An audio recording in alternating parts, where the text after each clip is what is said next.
ಸಮಾಜದ ಸ್ವಾಸ್ಥ್ಯವನ್ನು ಬೇರೆ ಕಡೆಗೆ ತಗೊಂಡು ಹೋಗ್ತಿದೆ ಅನ್ನೋದು ಈ ಸ್ಟೇಟ್ಮೆಂಟ್ಗಳಲ್ಲಿ ಗೊತ್ತಾಗ್ತಾ ಇದೆ. ಇದಕ್ಕೆ ಬ್ರೇಕ್ ಹಾಕೋದು ಹೇಗೆ ಒಂದು ಆಡಳಿತ ಸರ್ಕಾರವಾಗಿ? ಖಂಡಿತ ಇವತ್ತು ಅವ್ರ ಮೇಲೆ ಏನು FIR ಆಗಿದೆ ಅಂತ ನಾನು ತಿಳಿದುಪಟ್ಟೆ, CT ರವಿ ಅವ್ರ ಮೇಲೆ. ಮೇಡಮ್, ಈಗ ನಾವು CT ರವಿ ಅವರು ಉದಾಹರಣೆ ಈಗ ಮಾತಾಡ್ತಾ ಇದ್ದಾರೆ, ಅವರು ಈ ತರ ಮಾತನ್ನ ವಿಧಾನ ಪರಿಷತ್ನಲ್ಲೇ ಒಂದು ಹೆಣ್ಣು ಮಗಳಿಗೆ ಯಾವ ಒಂದು ತುಚ್ಛವಾದ ಭಾಷೆಯನ್ನ ಆಡಿದ್ರು ಅನ್ನುವಂಥದ್ದು ಗೊತ್ತಿರುವಂಥದ್ದೇ. CT ರವಿ ಅವರು ರಾಜಕಾರಣ ಮಾಡ್ಕೊಂಡು ಬಂದಿರತಕ್ಕಂಥದ್ದು ಒಂದು ರಾಮನ ಹೆಸರಲ್ಲಿ, ಇನ್ನೊಂದು ಅವ್ರ ಕ್ಷೇತ್ರದಲ್ಲಿ ಬಾಬಾಬುಡನ್ಗಿರಿ ದತ್ತಪೀಠ ಅನ್ನೋ ವಿಚಾರದಲ್ಲಿ ಅವ್ರು ಮಾಡ್ಕೊಂಡು ಬಂದಿದ್ದಾರೆ. ಈ ಸರಿ ಇವರು ಹಿಂಗೆ ಮಾತಾಡಿ ಚಿಕ್ಕಮಂಗ್ಳೂರು ಜನತೆ ಅವ್ರನ್ನ ಮನೆ ಕಳಿಸಿರೋದು ನಿಜ ಗೊತ್ತಿರೋಂಥದ್ದು. ಇವತ್ತು ನಾನು ಚಿಕ್ಕಮಂಗ್ಳೂರು ಅಂತ ಅದು ಯಾವ ರೀತಿ ಇದ್ರೆ ಅಂದ್ರೆ ಸ್ವಿಟ್ಜರ್ಲ್ಯಾಂಡ್ ತರ ಇರ್ತಕ್ಕಂಥ ಒಂದು ಪ್ರಾಕೃತಿಕವಾಗಿ ಸಿಕ್ಕಿರ್ತಕ್ಕಂಥ ಸ್ವರ್ಗ ಇದ್ದಾಗಿದೆ.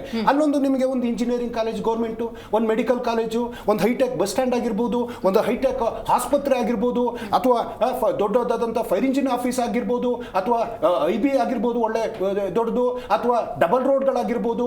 ಏನು ಒಂದೇ ಒಂದು ಅಭಿವೃದ್ಧಿ ಕಾರ್ಯವನ್ನ ಊರಿನ ಜನಕ್ಕೆ ನೆಟ್ಟಕ್ಕೆ ಚರಂಡಿಗಳಿಲ್ಲ. ನಾನು ಚಿಕ್ಕಮಂಗ್ಳೂರಿನ ಗಲ್ಲಿ ಓಡಾಡಿರ್ತಕ್ಕಂಥವ್ನು.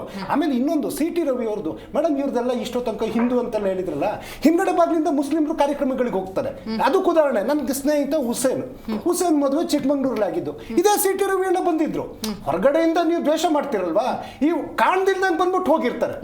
ಬರೋದು ತಪ್ಪಲ್ಲ. ಅಲ್ಲಲ್ಲ, ನಿಮ್ಮ ಸಂಪೂರ್ಣ ಮುಸಲ್ಮಾನ್ ಸಮುದಾಯವನ್ನ ಬಿಜೆಪಿ ದ್ವೇಷ ಮಾಡ್ತಾರೆ ಅಂತ ಹೇಳೋದು. ಅವ್ರ ಮಾತು, ಅವರ ನಡೆ, ಅವರ ನುಡಿ ಎಲ್ಲ ಆಯ್ತು. ಈಗ CT ರವಿ ಅಣ್ಣ ಸ್ವಲ್ಪ ಚೇಂಜಸ್ ಯಾಕಂದ್ರೆ ಯಾರು ನಿಜಕ್ಕೂ ಕೂಡ ಕಿಡಿಗೇಡಿಗಳಿದ್ದಾರೆ, ಕೋಮುದ್ವೇಷವನ್ನ ಮುಸಲ್ಮಾನ್ ಸಮುದಾಯದವ್ರು ಎತ್ತುಕಟ್ಟು ಉಪಟಳ ಕೊಡ್ತಾರೆ, ಅವ್ರ ವಿರುದ್ಧ ಮಾತಾಡಿರೋದು ಅಂತ ಭಾವಿಸ್ತೀನಿ ಇದನ್ನ. ಮೇಡಮ್, ಅವರು ನೀವು BJP ಅವ್ರು ಮಾತನಾಡುವಾಗ ಯತ್ನಾಳ್ ಮಾತನಾಡುವಂಥದ್ದು ಏನು ಒಬ್ರಿಬ್ರು ಹೇಳ್ಕೊಳ್ತಾರ, ಎಂಟೈರ್ ಕಮ್ಯುನಿಟಿ.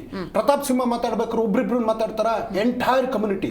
CT ರವಿ ಅವ್ರ ಭಾಷಣಗಳಲ್ಲಿ ಮಾತಾಡುವಾಗ ಎಂಟೈರ್ ಕಮ್ಯುನಿಟಿಯನ್ನ ಇವರು ಮಾತನಾಡುವಂಥ ತುಚ್ಛವಾಗಿ ಮಾತನಾಡುವಂಥದ್ದು ಮಾಡ್ತಾ ಇದ್ದಾರೆ.